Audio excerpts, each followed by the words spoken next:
Hoje, a gente vai mergulhar num dos momentos mais dramáticos e decisivos de Gênesis. Imagina só a cena. Um patriarca, Jacó, que também é chamado de Israel, está no seu leito de morte. E ele chama seus 12 filhos para perto. Mas olha, isso não é uma despedida qualquer, não. As palavras que ele está prestes a dizer vão literalmente esculpir o destino de uma nação inteira. E tudo começa com essa ordem, essa convocação. Tem um peso gigantesco nessas palavras, né? É um comando, claro, mas é também um apelo. Não é só a voz de um líder, mas a de um pai chamando seus filhos para uma última conversa, um último ensinamento. É uma vida inteira de autoridade e afeto resumida numa única frase. E é super importante a gente entender uma coisa aqui. O que Jacó vai falar não são só desejos de boa sorte, tipo, felicidades, meu filho. Não. São profecias. Palavras que vão definir a identidade, o território e o futuro de cada uma das 12 tribos por gerações e gerações. Mas antes da gente continuar, precisamos ter um conceito bem claro na cabeça, o do primogênito. Naquela cultura, o filho mais velho era o cara. Ele recebia a maior honra, a liderança da família e uma porção dupla da herança. É fundamental ter isso em mente, porque o que a gente vai ver agora é uma virada de roteiro daquelas que quebra totalmente essa tradição. E a coisa já começa tensa. Jacó não tá pra brincadeira. Ele não começa com elogios, não passa a mão na cabeça. Pelo contrário, ele vai direto na ferida, confronta os erros dos filhos mais velhos. E, ao fazer isso, ele tá abrindo caminho para um novo líder. Um líder que ninguém esperava. O primeiro da fila é Ruben, o primogênito, o herdeiro natural. Só que, em vez de uma bênção, ele leva a uma bronca, uma repreensão severa. Sua natureza instável, comparada à água que não se pode conter, e um erro gravíssimo que ele cometeu no passado, bom, isso custou a ele o seu lugar de honra. Logo em seguida vem Simeão e Levi. Eles são chamados juntos e também levam uma dura por um ato de violência terrível que cometeram tempos atrás. E a consequência da fúria deles é bem séria. As tribos deles não vão ter um território próprio, unificado. Eles serão divididos e espalhados por toda a nação. E aqui o contraste fica escancarado. De um lado, o primogênito, que perde o seu lugar de destaque. Do outro, o quarto filho, Judá, que é elevado, exaltado. É uma mudança de poder gigantesca. O que Jacó está mostrando aqui é uma nova regra. A liderança não é um direito garantido pelo nascimento. Ela tem a ver com caráter, com destino. A metáfora para Judá é, nossa, muito poderosa. Um leãozinho. Pensa num leão. A gente pensa em quê? Força, realeza, domínio.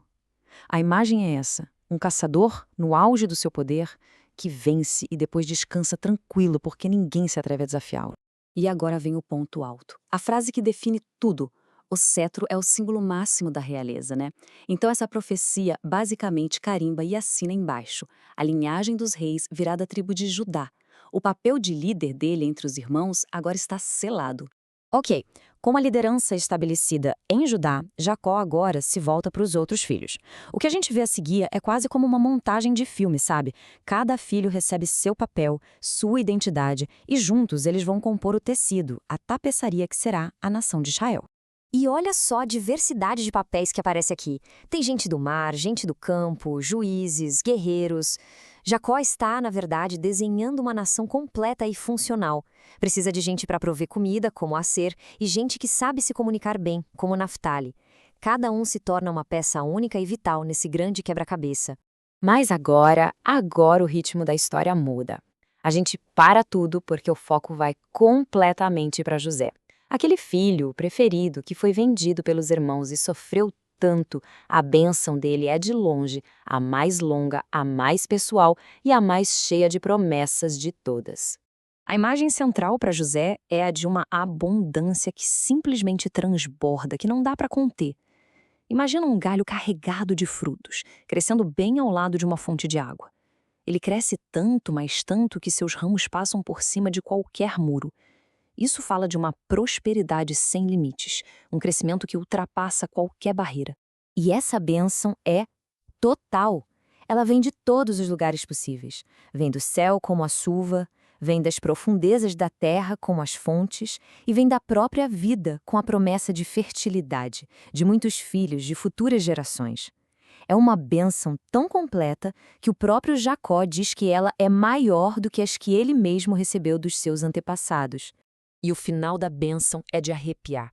Ela recai sobre a cabeça daquele que foi separado de seus irmãos. Pensa bem. Antes, ele foi separado pelo ódio e pela inveja. Agora, ele é separado pela honra divina. O sofrimento do passado não foi esquecido. Pelo contrário, foi transformado na coroa dele. E assim a gente está chegando ao fim da linha. A nossa jornada pelos 12 filhos nos leva agora ao mais novo de todos, Benjamim. E com ele, o legado profético de Jacó vai ser concluído. A profecia para o caçula, curta, direta e, olha, bem intensa. Benjamim é um lobo que despedaça. O que isso quer dizer? Que a tribo dele teria uma natureza guerreira, seria poderosa na batalha, conquistando e dividindo os despojos da vitória. E com o Benjamim, o círculo se completa.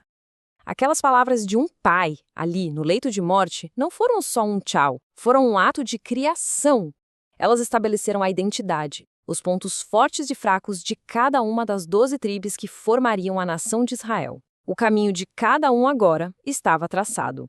Depois de cumprir seu dever, de selar o destino dos filhos, Jacó dá sua última ordem. Ele quer ser enterrado junto de seus antepassados. Olha que profundo. Depois de cuidar do futuro espiritual da família, o último ato dele é sobre o físico, sobre garantir que seu corpo volte para casa, para a terra prometida, para as suas raízes. E essa história tão antiga deixa a gente com uma coisa para pensar. Ela fala de família, de identidade, do peso de um legado, temas que são totalmente atemporais. E fica a pergunta no ar: qual é, de verdade, o poder que as últimas palavras de uma pessoa têm para moldar o futuro daqueles que ficam?